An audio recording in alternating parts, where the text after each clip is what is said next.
parte de la reforma energética y después de más de 70 años de monopolio estatal en la producción petrolera, el gobierno mexicano estableció una serie de rondas con las que organizó las licitaciones para explorar y explotar hidrocarburos.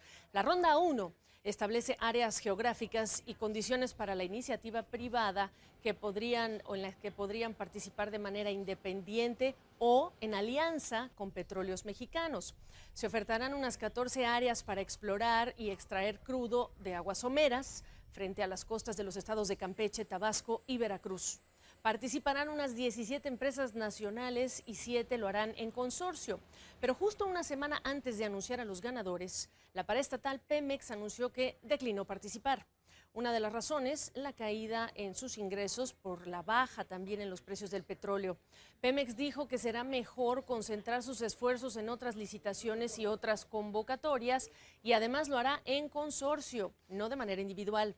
Otras empresas que salieron antes del anuncio de Pemex incluyen a Noble Energy, Ecopetrol, PTT Exploration y también Glencore. ¿Es este un mal augurio? Jorge Piñón es mi invitado desde Houston en esta oportunidad. Te doy las gracias para que nos ayudes a poner en perspectiva pues una primera lectura para comenzar esta conversación, Jorge, sobre lo que implica o lo que está diciendo Pemex con este anuncio. ¿Cómo estás? Muy bien, gracias. No, Gabriela, no nos sorprende porque ya Pemex tiene suficiente en su plato. Tenemos que recordar que en la ronda 0, Pemex se quedó con el 80% de las regiones que está hoy en día ya explotando. Así que Pemex también le falta el capital y también la tecnología para tomar nuevos retos. Ellos están pasando ahora por una reorganización de la empresa.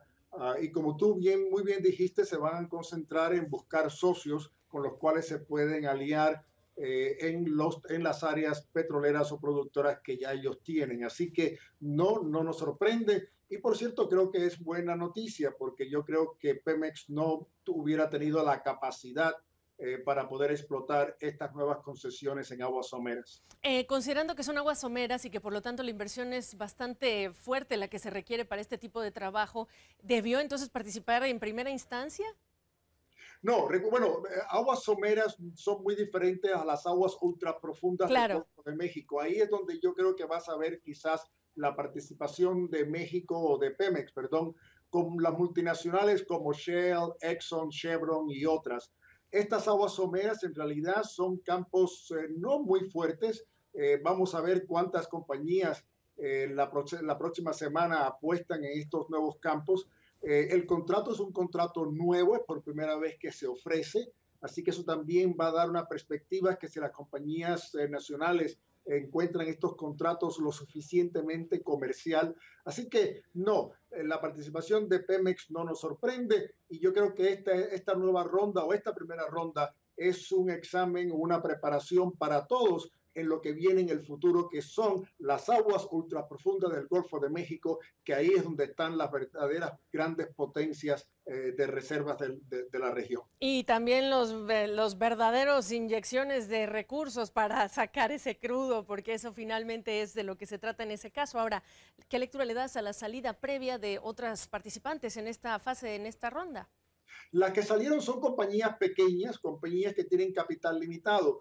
Tú mencionaste los precios del petróleo. Sí, Sí. es cierto que a corto plazo 50, $60 son bajos precios del petróleo, pero las grandes compañías no están viendo al precio del petróleo hoy. Las grandes compañías se están preguntando dónde va a estar el precio del petróleo de aquí a 3 o 5 años, que es, Gabriel, el horizonte que tomaría monetizar muchos de estos recursos si fueran descubiertos. Hoy es el momento de invertir, hoy es el momento de explotar, para entonces tener producción petrolera adicional para poder producirla de aquí a 3 a 5 años cuando esperamos que los precios del petróleo estén sobre los 80, $85 el barril, que es el nivel donde muchos de estos proyectos serían rentables. De suyo es histórico ya en lo que estamos hablando, esta apertura a la participación de empresas privadas en inversiones para explotar hidrocarburos, pero Jorge, México no es el único país que está buscando en este momento inversiones y aquí la pregunta es el tipo de contratos que se va a ofrecer o que se ha tenido que modificar precisamente para mantener el atractivo de las operaciones a estos participantes. Muy buen punto. Tenemos países como Argentina, por favor, por ejemplo, que está ahora abriendo todo lo que es el esquisto a la fracturación hidráulica. Tenemos las aguas profundas de Brasil, que por cierto, después de todos los problemas que ha tenido Petrobras, creemos que van a hacer sus contratos ahora mucho más atractivos para atraer capital extranjero. Recientemente, Guyana y Surinam han tenido grandes descubrimientos también en aguas profundas. El propio Golfo de México estadounidense con su gran potencial. Así que tienes razón, hay competidores, no es solamente México. La ventaja de México es que es un país vecino a los Estados Unidos y es un país muy importante, Gabriela, porque comparte la geología del Golfo de México que ya en la parte estadounidense la conocemos. Así que desde el punto de vista geológico es un área conocida. Y desde el punto de vista regional, la articulación con Norteamérica desde el lado petrolero y también gas, por supuesto, es el atractivo. Para cerrar, Jorge, cuando hablas de hacer más atractivo un contrato, en la práctica, ¿cómo lo describes? ¿Qué significa eso?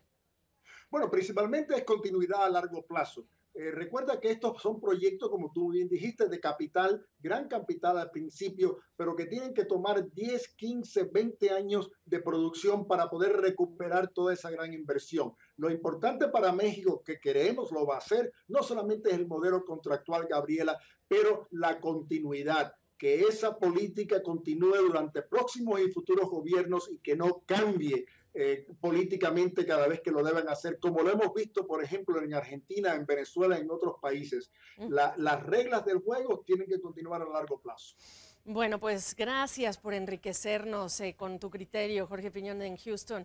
La noticia que hace unas horas conocimos, hasta cualquier momento. Gracias, Gabriel.